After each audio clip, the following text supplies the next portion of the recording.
Հայաստանը շարունակում է սահմանադրության փոփոխության գործընթացը, սակայն դա ոչ մի կապ չունի խաղաղության պայմանագրի ստորագրման հետ։ Այս մասին թուրքական լրատվամիջոցներին տված հարցազրույցում նշել է արտգործնախարար Արարատ Միրզոյանը։ Սահմանադրության փոփոխությունների անհրաժեշտության մասին մենք խոսել ենք դեռևս 2018 թվականից եւ գործընթացն այսօր էլ Հայաստանի կառավարության օրակարգում է։ Այո, քննարկվում են իրավական մեխանիզմները եւ հանձնաժողովի մանդատը գործում է մինչեւ 2026 թվականը, բայց դա կապել հայ-ադրբեջանական հարաբերությունների կարգավորման հետ, կարծում եմ, կառուցողական չէ։ Խաղաղությունը պետք է կառուցել փուլ առ փուլ, նախ դնելով առաջին քարը, հետո հաջորդը։ Հայաստանի արտաքին քաղաքական գերատեսչության ղեկավարը վստահեցրել է, որ հայկական կողմը Բաքվի հետ հարաբերությունների կարգավորման ուղղությամբ շարունակում է կառուցողական մոտեցում ցուցաբերել եւ այդ պետությանը բազմաթիվ առաջարկներ է ներկայացրել, այդ թվում հաղորդակցության վերականգնման, փոխադարձ վստահության ամրապնդման, փոխադարձ վերաֆիկացիայի եւ սպառազինությունների վերահսկման ուղղություններով։ Սակայն ըստ Միրզոյանի, Ադրբեջանից այս մասով դրական ազդակներ չկան։ Միրզոյանի խոսքով հայկական կողմը մտահոգվելու պատճառ ունի, քանի որ Բաքվի որդեգրած քաղաքականությունը ցույց է տալիս, որ Ադրբեջանը չի ցանկանում ստորագրել խաղաղության պայմանագիրը։ Ցավոք երբեմն մենք զգում ենք, որ Ադրբեջանը պարզապես չի ցանկանում խաղաղություն կառուցել Հայաստանի հետ, թե ինչ հաշվարկներից ելնելով չեմ կարող ասել, բայց իրական մտահոգություն ունենք, որ նրանք պարզապես ձգձգում են գործընթացը, նորանոր նախապայմաններ առաջադրելով։ Իրականությունն այն է, որ նրանք միշտ գտնում են մի հերթական պատճառ չշարունակելու բանակցությունները։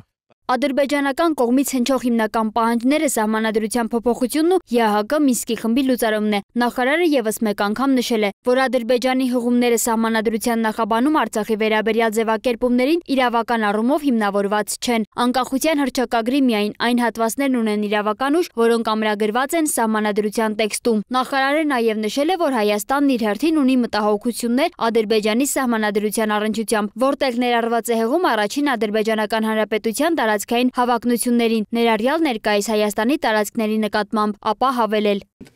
Եթե ունենանք խաղաղության օրակարգ, ապա այլընտրանք բանակցություններին պարզապես չկա։ Մենք կարողացել ենք համաձայնության գալ պայմանագրի տեքստի շուրջ։ Ադրբեջանին առաջարկել ենք անմիջապես սկսել քննարկումներ ստորագրման արարողության վայրի ու ժամկետի վերաբերյալ։ Ինչ վերաբերում է Բաքվի մյուս նախապայմաններին, ԵԱՀԿ Մինսկի խմբի լուծարմանը, ապա Միրզոյանի խոսքով Հայաստանը պատրաստ է այդ գործընթացի մեկնարկին։ Նա նշել է, թե ադրբեջանցի գործընկերներին առաջարկել են նույն օրը ստորագրել երկու փաստաթուղթ՝ խաղաղության պայմանագիրը եւ համատեղ դիմում ԵԱՀԿ համապատասխան քարտուղարությանը Մինսկի խմբի լուծարման գործընթաց սկսելու վերաբերյալ։ Միրզոյանը խոսել է նաեւ եվրոպացի դիտորդներից եւ ընդգծել, որ ԵՄ առաքելությունը գործում է սահմանային կայունության ապահովման եւ խաղաղության գործընթացին աջակցելու նպատակով։ Խաղաղության պայմանագրի կնքումից հետո նման առաքելության անհրաժեշտություն այլևս չի լինի։ Չնայած Բաքվի առաջ քաշած նախապայմաններին, այնուամենայնիվ հայկական կողմը հույս ունի, որ ի վերջո կողմերին կհաջողվի հասնել խաղաղության։ Իսկ պայմանագրի ստորագրման վայրի վերաբերյալ հարցինի պատասխան Միրզոյանը նշել է, որ քննարկվում է նաև այն հայ-ադրբեջանական սահմանին կազմակերպելու հնարավորությունը, սակայն այլ տարբերակներ ևս կան։ Միրզոյանի կարծիքով հայ-ադրբեջանական հարաբերությունների կարգավորման գործում Թուրքիան ևս կարող է կառուցողական դեր խաղալ, հատկապես առաջնորդների մակարդակով։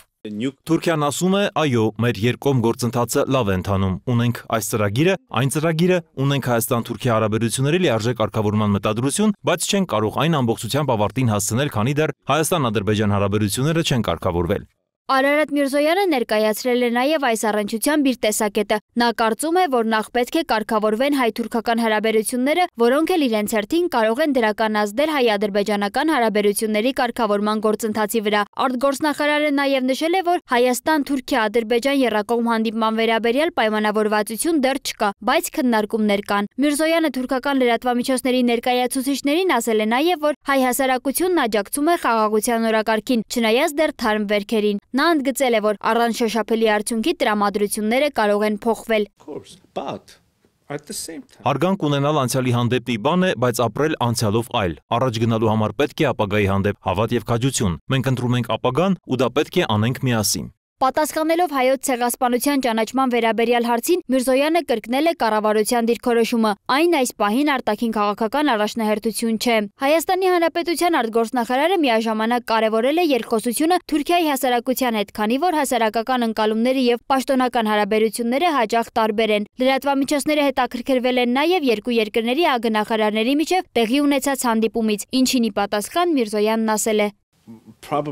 Հական Ֆիդանի հետ հանդիպումը բովանդակային է եղել, քննարկվել են ինչպես արդեն իրականացված քայլերը, այնպես էլ ապագա ծրագրերը։ Օրինակ, արդեն իրականացվել են օդային տարածքի օգտագործման, Մարգարա Ալիջան սահմանային անցակետի եւ Գյումրի-Կարս երկաթուղու ենթակառուցվածքների գնահատման աշխատանքներ։ Վերջերս նաև փորձագետներ են հանդիպել Անի կամրջի վերականգնման հարցով։ Միևնույն ժամանակ Արարատ Միրզոյանը հիշեցրել է, որ որոշ պայմանավորվածություններ, այդ թվում սահմանը երրորդ երկրների քաղաքացիների եւ դիվանագիտական անձնագրերով ուղևորների համար բացելու մասին դեռ չեն իրականացվել։ Այնուամենայնիվ նրա ներկայացմամբ երկու կողմերն ունեն ընդհանուր պատկերացում, որ վերջնական նպատակը դիվանագիտական հարաբերությունների հաստատումն ու սահմանի ամբողջական բացումն է։ Սոնա Գիշյան, Free News, Ազատ լուրեր։